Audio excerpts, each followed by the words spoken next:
아까 서정욱 변호사께서 잠깐 말씀을 하셨던가요? 윤영찬 의원 얘긴데요. 뭐 이런 겁니다. 어제 왜 원칙과 상식에 4명의 의원들이 탈당을 할 것이다라는 관측이 많았죠. 어제 실제로 이 4명의 원칙과 상식 의원 가운데 윤영찬 의원만 빼고 이 3명의 의원은 실제로 탈당을 했습니다.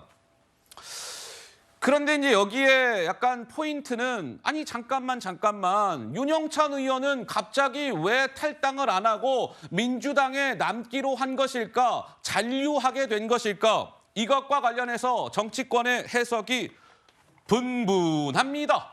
먼저 목소리 하나가 준비가 되어 있습니다. 들어보시죠. 천하용인에서도 용이 하나 빠졌잖아요.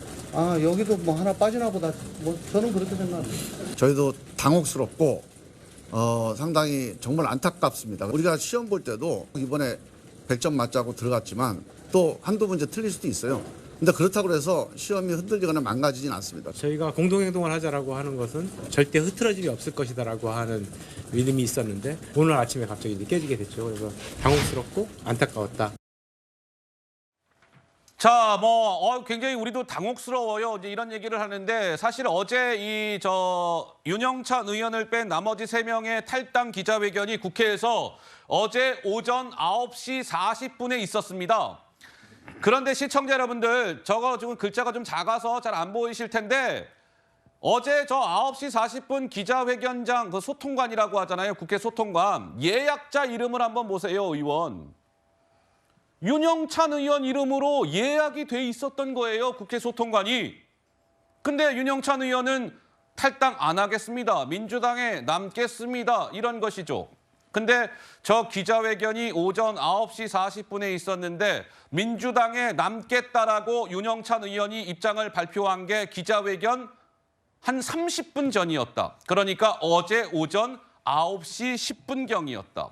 윤영찬 의원은 이렇게 글을 남겼습니다. 미안합니다. 미안할 따름이에요. 그러나 민주당은요, 이 버리기에는 그 역사가요, 너무너무 귀합니다.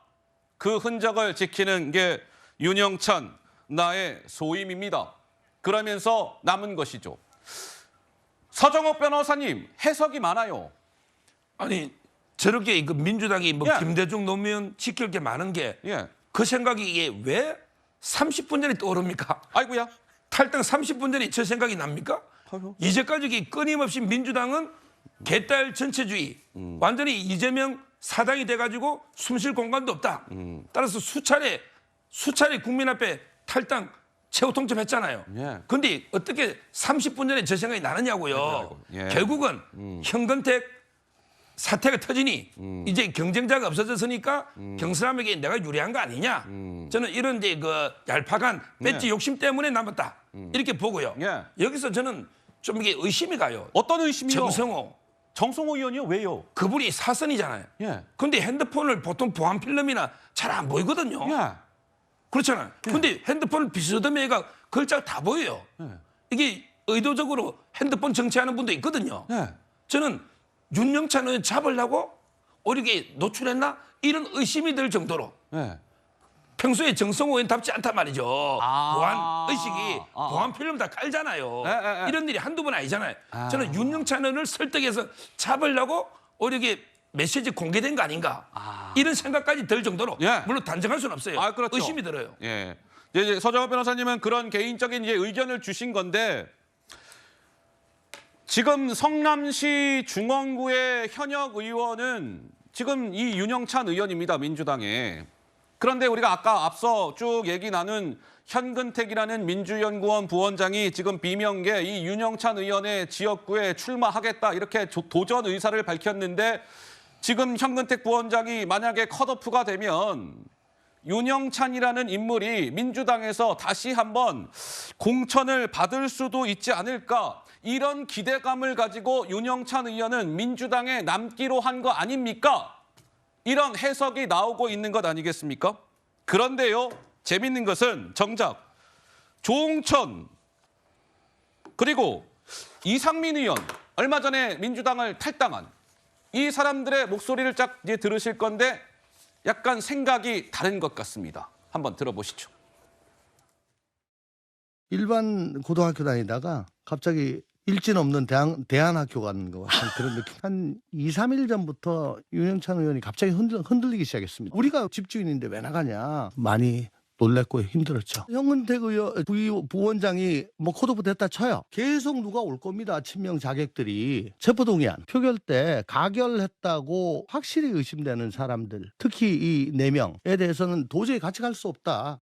저는 좀 납득이 좀 안 됩니다. 원칙과 상식, 사인의 그 행보는 같이 하기로 또 다짐까지 했지 않습니까? 예. 공천 때문에 이재명 대표에 대한 반기를 들은 거 아니냐, 원칙과 상식을 이용한 거 아니냐, 이런 비판을 들 여지가 있지 않겠습니까? 그렇죠. 나와서 이낙연 전 대표하고 같이 합류를. 글쎄요, 뭐 이제 이런저런 얘기가 나오고 이제 개혁의 딸, 강성 지지자들, 개딸들은 윤영찬 의원을 향해서 프락치는 나가세요. 현근택이 설사 컷오프가 되더라도 윤영찬 당신은 공천 받기 힘들어. 공천 때문에 설쳤다는 방증 아니겠습니까? 강성필 부위원장님은 어떤 생각을 갖고 계세요? 뭐 윤영찬 의원 마음속에 제가 들어가 보지 않아서 단정짓기는 어렵지만 네. 지금의 현재 상황은 공천 때문에 탈당을 망설인 것이 아니냐라는 의심을 받기엔 충분한 상황인 것 같습니다. 물론 지금 조홍천 의원에게 오늘 아침 인터뷰 들어보니까 뭐 2, 3일 전부터 많이 흔들리고 있었고 또 문재인 청와대 정부 인사들에게 많이 회유를 받았다고 해요. 그래서 그럼에도 불구하고 어쨌든 정치인의 말과 행동은 명분과 실리로 움직여야 되지 않겠습니까? 예. 그런데 이번에 탈당을 하지 않고 잔류했다는 것은 명분과 실리 모두 놓쳤다. 그리고 현근택 부위원장 사태와 연결지어져서 아무래도 공천에 대한 문제 때문에 잔류한 것이 아니냐라는 비난을 면키는 어려울 것 같다. 이런 말씀 드리겠습니다. 단정할 수는 없습니다. 뭐 윤영찬 의원이 며칠 전부터 사실은 그러니까 이 현근택 부원장 성희롱 사건 이게 보도가 되기 며칠 전부터 민주당에 남을지 말지를 이제 고민을 했다. 뭐 이런 얘기도 있기 때문에요. 뭐 이 현근택 부원장 건 때문에 윤영찬 의원이 민주당에 잔류하게 된 겁니다. 이렇게 단정해서 볼 수 있는 건 아니니까요. 감안해서 봐주셨기를 바라고. 자, 지금이 1시 7분이네요. 잠시 후 1시간도 채 남지 않았는데 오후 2시에 저는 민주당을 떠나겠습니다. 이렇게 탈당 기자회견이 예고가 되어 있는 인물이 있습니다. 누구? 이낙연 전 대표. 관련 소식은 내일 뉴스의 라이브 시간에 전해드리기로 하면서